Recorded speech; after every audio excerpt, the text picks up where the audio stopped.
MSW Media.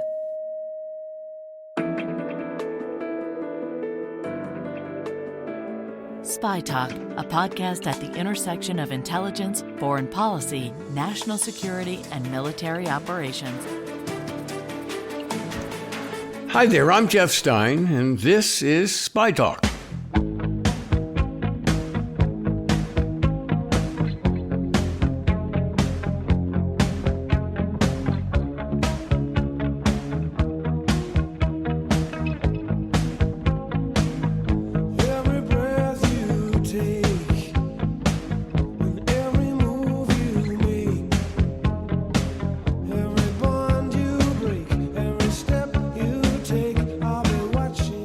How often have you found yourself saying, I had no idea? Well, that leads me to my guest for this week's Spy Talk podcast, John Hadden. It was only recently that I learned of Hadden's extraordinary 2016 memoir, Conversations with a Masked Man, My Father, the CIA, and Me. The book debuted with rave advance notices, but generally flew under the radar when it was published 7 years ago. So I was eager to read the book, the beating heart of which is verbatim transcripts of Hadden's intimate, oftentimes unsettling dialogue with his father, a career CIA Cold War operative in the sunset of his life. Hadden Sr., who died in 2013, operated against the Soviets in post-war Berlin and Central Europe, and in the 1960s became the agency's chief of station in Tel Aviv. As such, he was tasked with getting to the bottom of Israel's clandestine nuclear bomb program, which put him in the crosshairs of Mossad, as well as some U.S. officials who wanted evidence of a U.S. connection to Israel's secret program to remain secret. Today, John Hadden, who shares his father's name, is an actor, director, playwright, and teacher based in Vermont. His productions have often included works by Shakespeare, especially those featuring torturous relationships between fathers and sons. His solo show, Travels with a Masked Man, is based on his memoir. John Hadden, welcome to Spy Talk. There's so many things I want to talk about with you today. The first, of course, is the question of growing up in a CIA family where there are so many secrets and everyone's playing a role. The other is your father's very interesting career as a case officer in what's now called the National Clandestine Service, which is to say he recruited and managed foreigners willing to spy or do other things for the United States in secret. Another is your father's very interesting remarks about his tour as chief of station in Israel. Another is his views on James Jesus Angleton, a notoriously paranoid head of counterintelligence, who began suspecting virtually everyone around him, including your dad, as a Soviet-Russian mole. He had very candid and raw feelings that he took away about the CIA and intelligence work in general, which he had very contradictory feelings about. At points in your fascinating dialogue with him, he thought maybe intelligence was a waste of time, and yet he was very patriotic. So my first question is, how did you get him to unburden himself about his career, including some very sensitive issues? Well, it was all of a sudden, one afternoon, a whim flitted across my mind. And I said, hey, would you be willing to have me interview you on tape for a book? And almost immediately he said yes. And I just didn't expect that at all. But then I was caught and I was in. And then when we got going, he gave me 18 to 20 hours of uninterrupted spill about his life and his career and, the doubts that you mentioned. Just fascinating. You seem to have inherited, you write in your book, kind of a habit of lying to people early in your life. Do you think that was because of his own official lying about his life? I mean, he had to play the role of a diplomat when he was really a spy. What do you think? I've thought about that a lot. I haven't come to any absolute conclusion. Partly it was part of our relationship. I was in such trouble all the time that I would do anything to avoid the repercussions of having done something wrong. So I always tried to wiggle out of it. Hmm. I've gotten better. Well, it seems like the things you recount in your book are normal, preteen lying and squirming out of things and dissembling before your parents. It doesn't nothing too serious. It's a big issue for me. The whole question of truth and deceit. I don't know why, but it's a big issue for me. Well, you grew up in a family and in an environment of deceit. I mean, that was your father's role to play as something other than what he was. Let me ask you this: did there come a time when you had the so-called what I call the birds and bees sit down moment with your parents, where they said, your dad is not a diplomat as he pretends to be. He's actually a CIA officer. He's in the spying business. Was there a sit down? No, an old colleague of his who happened to be teaching at the prep school where they had sent me had married recently, and his wife didn't understand that these things were not to be talked about. And so the two of us were standing at some function very awkwardly with nothing to say. And she just kind of blurted out, "Hey, isn't it interesting that your father and Jimmy were in the CIA together all those years ago?" And that was the kind of the supersaturated solution moment, and it all made sense suddenly.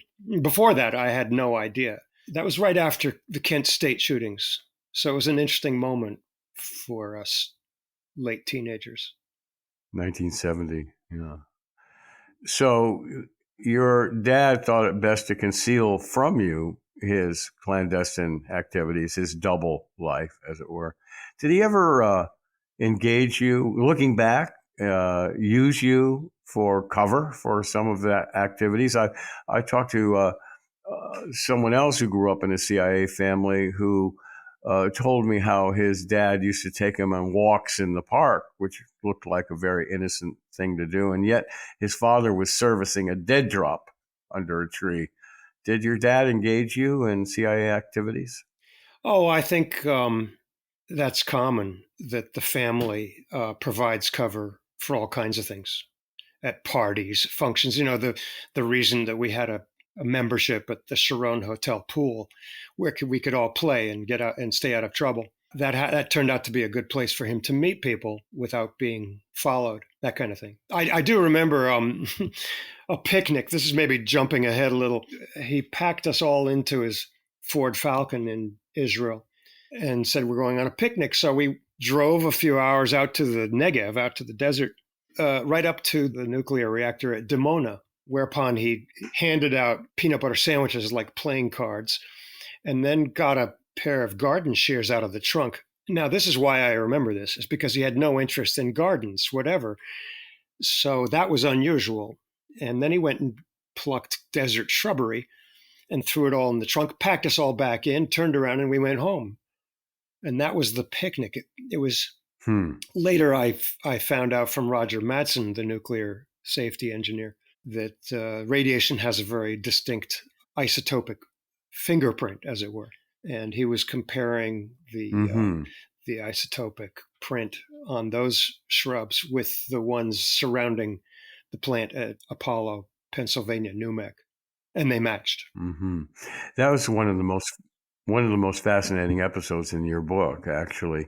Your dad's job in Israel was to find out what Israel was doing in terms of building a bomb, how far along they were. And that's why he was out in the desert pulling up shrubs to measure the radioactivity in them.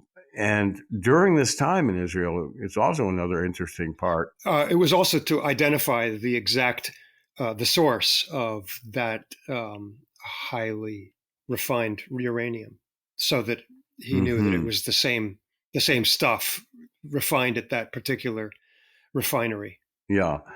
And the Israelis, although we think of the Israelis as very close allies, the Israelis are actually, as your dad recounts in the book, they were intent on keeping the extent of their nuclear bomb program, keeping it from the Americans. Yeah. Now, I should say now that I myself was completely oblivious to all of this. Sure. And in fact, I only know what he told me. So I'm not exactly, your Platonic firsthand source. He goes on to talk about being followed everywhere by Mossad agents, that's Israeli intelligence agents, and that they bugged your house and so on. Yeah, which he found amusing and welcome. He welcomed it, actually. He didn't try too hard to conceal who he was, and he claimed that way everybody knew who to talk to if they had something to say. Meanwhile, he was busy talking to all kinds of people that had nothing to do with what he was looking for, which was both enjoyable for him, but it also threw everybody off that was trying to follow him because they couldn't possibly keep up with, this opera singer and that archaeologist, and this bocce scholar. He described intelligence work as basically just talking to people. He seemed to have a lot of disdain for a lot of the covert activities involved in the spying business. It kind of shrugged or dismissed it and said, the best thing an intelligence officer can do is just find out what's going on by talking to people, right? Yeah, that's right. In fact, it was more than a shrug. I think he had a really hard time with the way that the CIA went into operations and assassinations, and a hand over fist was losing trust amongst other nations, which was, without trust, you couldn't get anybody to talk. So he thought, if you don't have a high moral ground to stand on, there's no way anybody's going to trust you, or have the incentive to do so-called good. Yeah. He had a very dim view, in particular, of covert action, overthrowing governments, and so on. Let me quote from the book, your interview with him. He says, it was with these cowboys who thought bombing and assassinations were the way to get things done. For one thing, presidents used it as a Band-Aid. Diplomacy takes too long and they can't always go to war, so they need something in between, something that they can deny. He called covert action puerile shenanigans, which have caused us, quote, nothing but grief and harm. They have nothing to do with espionage. They damage our intelligence in more ways than one. Did those remarks surprise you? Did you have a different view of CIA at that point, or your father's work? I found that quite jarring. Was it jarring to you when you heard him say that? I was surprised at the vehemence of his feeling about it, but I wasn't surprised by his point of view. Why not? I guess, I'd known him all my life. And when I discovered at the age of 17 that he was a CIA agent, for instance, it didn't feel to me like, oh my God, I've got this evil father. In fact, I was relieved to find out that he was not a diplomat, because by then I had somehow gotten a sour view of diplomats overseas. I always loved being in other countries, but I was always a little embarrassed to be American. There just seemed to be a Potemkin village aspect to the way diplomats abroad paraded their wealth, which was not real. We would come back to this country and live in little ranch houses and under low paying civil service salaries. But overseas, diplomats are sort of made into flower bouquets so that everybody's overly impressed with Americans. And then that kind of leaks into the way many diplomats, at least from my point of view as a 13-year-old, saw themselves as, better than everybody else. And in fact, I thought I was better than everyone else because I was American. And then when I finally got to this country, of course, I saw that it was a whole different game than what I had expected. You grew up in and around American embassies in several countries, and that was a much more innocent time in the 1960s. It was before all the revelations about assassinations and covert action came out during the so-called Frank Church hearings and so on. Did any of that surprise you when it came out? I mean, here you were growing up in a CIA family. Did that shock you when, as it did many Americans, to learn about all the covert action and assassinations and bombings and so on? No,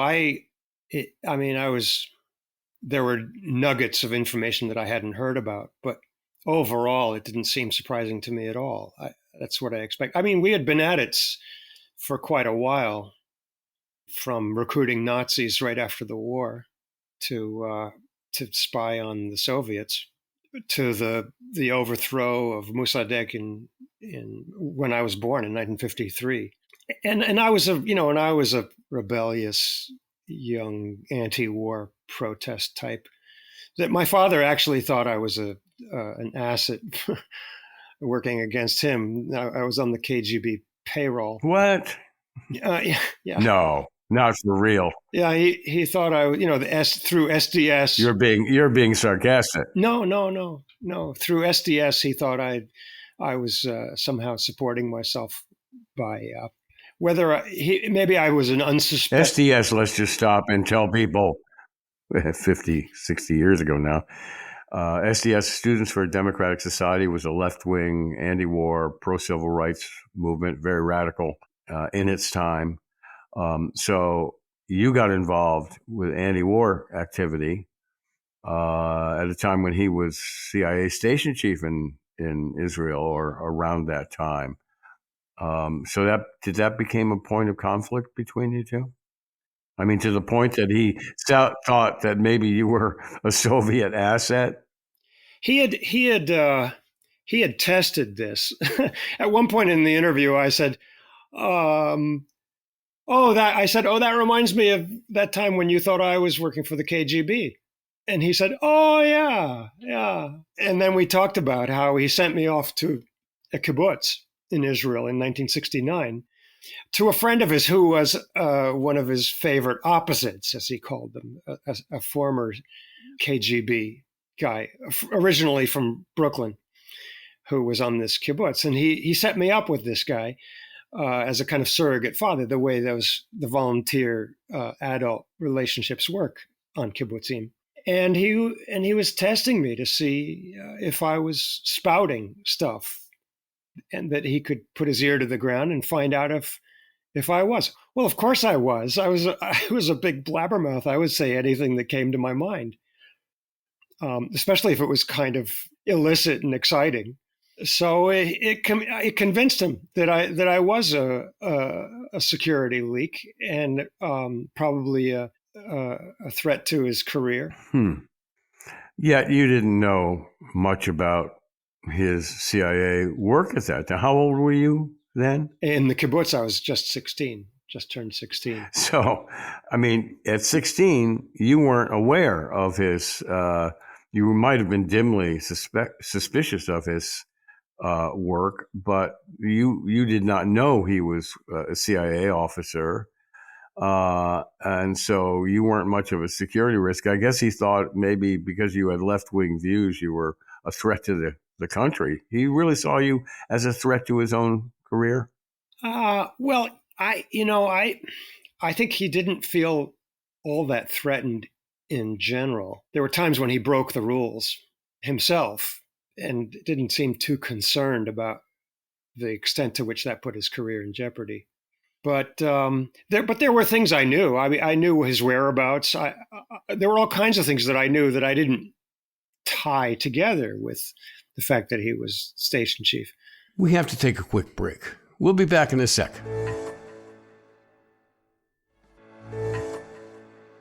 The funny thing is that I think he had tried to clue me in, and I was just too naive and too trusting to pick up on it.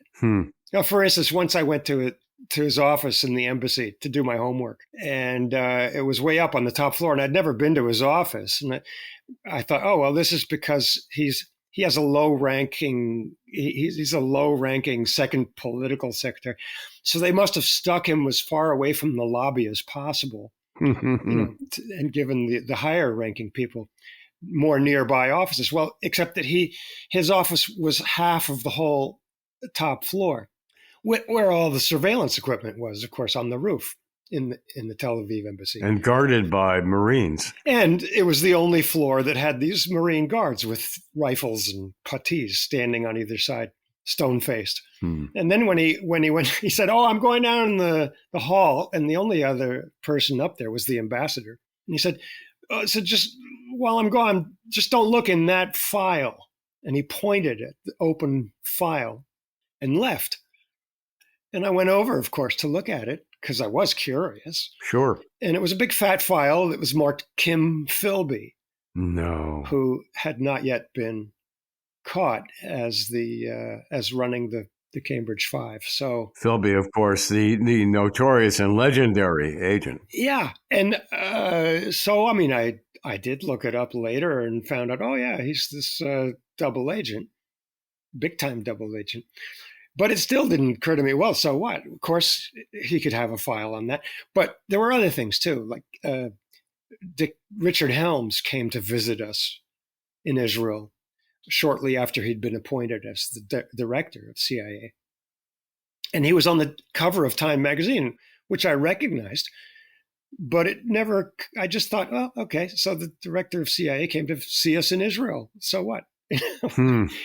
But my friend at the time went to his father and said, "You know what? Is Johnny's dad a CIA guy?" And he was 11 or 12. And the guy said, "Oh, yeah, he is, but don't tell Johnny." And so he never did, but he could have. And so there was all these little clues all over the place, but it never occurred to me to put them together until later. Course. Wow. Must have been a very confusing time. I mean, it's a very difficult time anyway, 11, 12, 13 years old. That whole incident with the Kim Philby file, of course, I just have to quickly tell people who don't know, Kim Philby was a notorious or legendary, whatever way you look at it, Soviet mole at the top of British intelligence, who sent many people to their deaths because of his perfidy.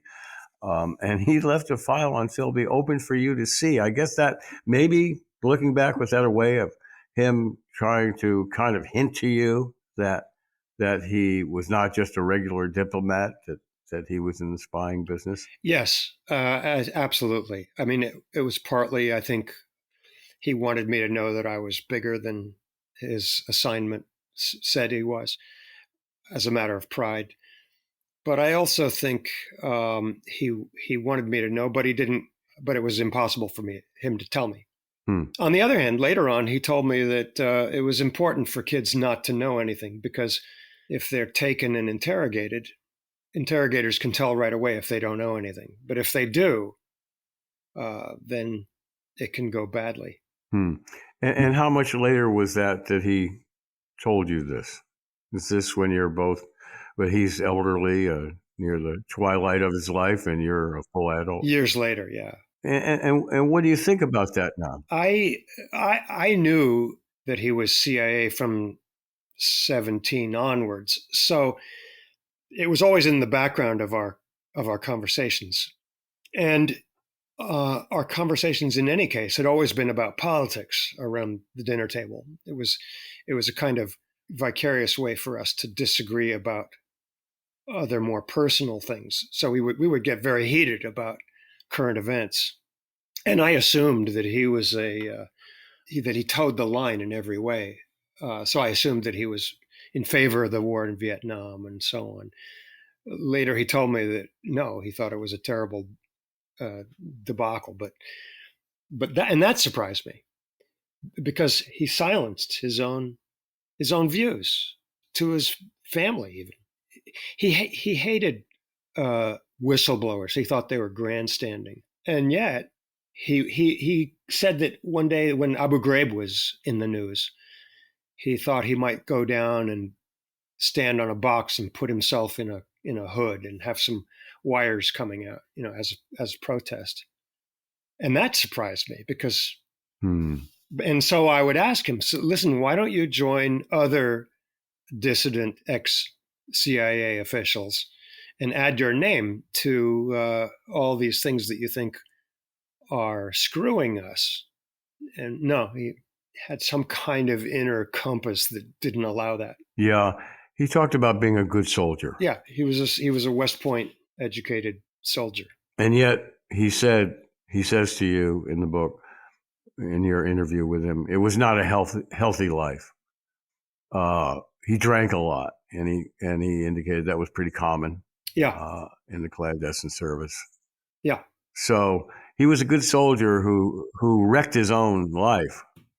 Well, a part of it. I mean, on the other hand, he enjoyed it quite a lot. He loved being overseas, away from his American chiefs that, as you said, he thought of as cowboys. He had a dim view of warmongers who had never been to war themselves. Mm-hmm. Sure. But he loved talking to foreigners. That was one of his great pleasures in life, and so he had that in spades. Yeah, it's too bad he didn't pursue a career as a journalist. Yeah, it is too bad. And he did have his small rebellions. He talked about disobeying orders that he thought were stupid, Yep. and sometimes they had great consequence. For example, in the middle of the Six-Day War in Israel in 1967, he got an order from headquarters to tell the Israelis it was okay for them to go ahead and bomb Cairo. There was no reference in the cable or the orders to the president, LBJ, approving such a drastic escalation. It was just one man's idea, Des Fitzgerald, head of operations. And he thought it was so stupid, he just ignored it. That's right. He said, I took one look at that and I just dropped it in the shredder. And it turned out later on that the DCI, CIA director, Richard Helms, called him, followed up and asked him, what did you do about that order? And he said, well, I just haven't been able to carry it out yet. Yeah. And Helms was appreciative of that. But boy, what a loose cannon Des Fitzgerald was, Exactly. The head of operations. And he had equal disdain for Bobby Kennedy trying to kill Castro. Yeah. No, I have a very confused impression of Bobby Kennedy from what my father said. Mm-hmm. Yeah, when I first learned some more than 30 years ago from a former CIA officer who told me that Bobby Kennedy was in charge of everything regarding getting rid of Castro, I didn't believe it. It didn't. Mm-hmm. It just didn't comport with my understanding of Bobby Kennedy and the bureaucracy in general. That the Attorney General wouldn't have been involved in trying to kill Castro. He would keep his hands off, and yet it turned out to be true. And that was the subject of your father's disdain. Yeah. I guess it's possible to connect the dots with the Kennedy's mob associations and the problems with Cuba. That Bobby Kennedy was trying to get them back. What's your takeaway from all this? Clearly, you had great admiration for your father, and you, of course, like any child, you wanted to please him. But what would you say to other families? It's not likely that a 12 or 13-year-old is going to be listening to this podcast. It's possible. But what would you say to other young families with young children, CIA families? What should be the takeaway? What should they do or not do? How should they deal with their children? Oh, God, I don't know. I can think of my own brothers and sister who very wisely just laid low to avoid being the target of his temper. So I think that's a good policy. Looking back on your experience with your dad, who never did have that birds and bees conversation with you, do you think he should have sat down with you at age 12 or 13 and say, look, this is what we do. This is my real life. And it's important that we keep this inside the family. Do you think he should have done that? Would that been better for you? And would you advise young CIA families today to do that with their children? No, I think it's much better to be kept in the dark. It's confusing enough for the person who's actually doing it. For some reason, I'm thinking of the series The Americans, Mm-hmm. two KGB agents who come over and establish themselves as a red-blooded American family running a travel agency. Yep. And they have kids. And when the kids begin to find out, it's very difficult for them to know where their loyalties lie, what their identities are, who their parents are, and all of that. It's just way too confusing. Better to keep them in the dark, you're saying. Yeah, and I think his argument that if you know, it makes you vulnerable, I think that's a legitimate argument also. Vulnerable to U.S. adversaries. Yeah. I feel a little vulnerable now talking about the Israeli bomb, for instance. And I was just reading a novel by John Banville, a Booker Award writer who's very good. And his latest novel has a plot point that surrounds the question of Mossad possibly knocking people off who are talking too much about the bomb. And what do you draw from that? I don't quite know.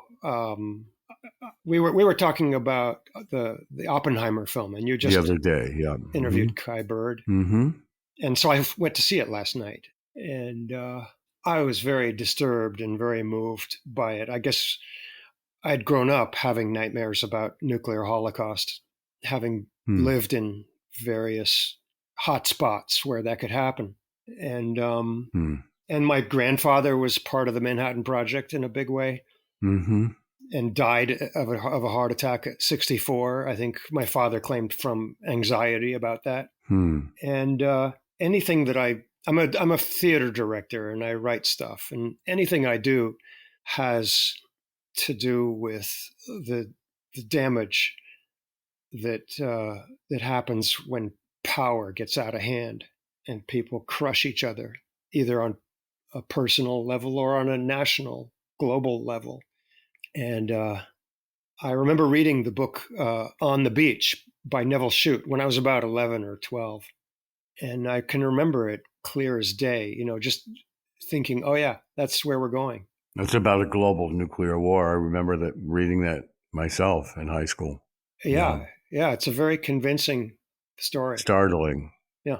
So you would, it sounds like what you're saying, to wrap this up, it sounds like you're saying that beyond the actual, real, physical casualties of the Cold War, and your dad always thought that there wasn't any real Cold War, it was just a continuation of war in another form, that the casualties include families like your own, children like yourself, growing up in the shadow and a close proximity to the actual mechanics of the Cold War. Sounds like you were a casualty too. Yeah, nothing like the way children the world over are casualties of our so-called exceptionalism and our drive to have more and more than everybody else. Children scrambling around on toxic waste sites in the Congo to get minerals for iPhones, that kind of thing, just massive starvation everywhere and people living under rubble. It just, I can't stand it. And my father felt that way as well. He claimed to really dislike the human race in general. And that was the kind of the theme of our argument all the way through that book. Was I was trying to convince him that there was something worth continuing this human experiment for, and he didn't think so. He said, I'm rooting for the cockroaches. And all the things that he would say to me growing up seemed to be prophetic, and it always irritated me.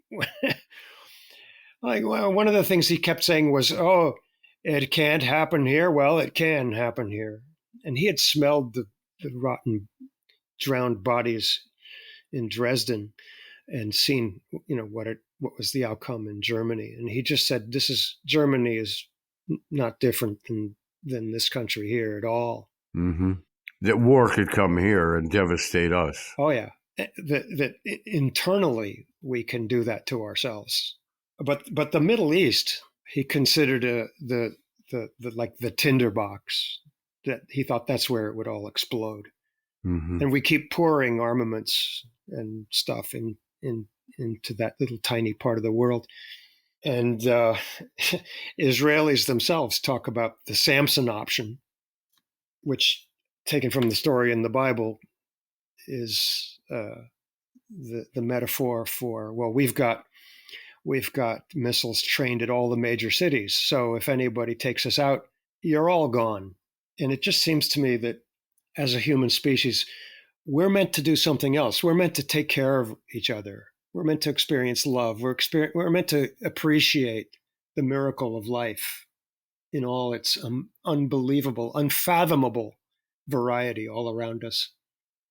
And it seems like we're just several hundreds of thousand years away from that before our brains can get what we're really here for. And meanwhile, we're just destroying ourselves. Like, we're in our terrible twos, and there's no nanny around, tell us, no, put it down. Yeah, the bomb. Yes, put it down. Mm-hmm. Don't kill your brother. No. So that drives me on some very cellular level. It's interesting that in so many ways you and your dad came together in your views over the years and at the end. I think by doing this crazy project with him, we found a connection that we'd been missing all our lives. And so when you said something like that, it made me think, maybe I won after all. My flower child self got something done. I made peace with him.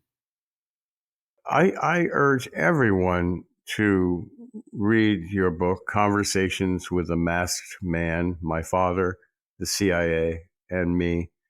It's just fascinating on so many levels, and it's revelatory in terms of Cold War activities, so that there's much to be learned from it about Cold War history. But the dynamic between you and your dad was absolutely fascinating. And for anyone interested in intelligence activities and CIA and growing up in a CIA family, I highly recommend your book. And I'm so grateful that you spent this time with me today, John. Thank you.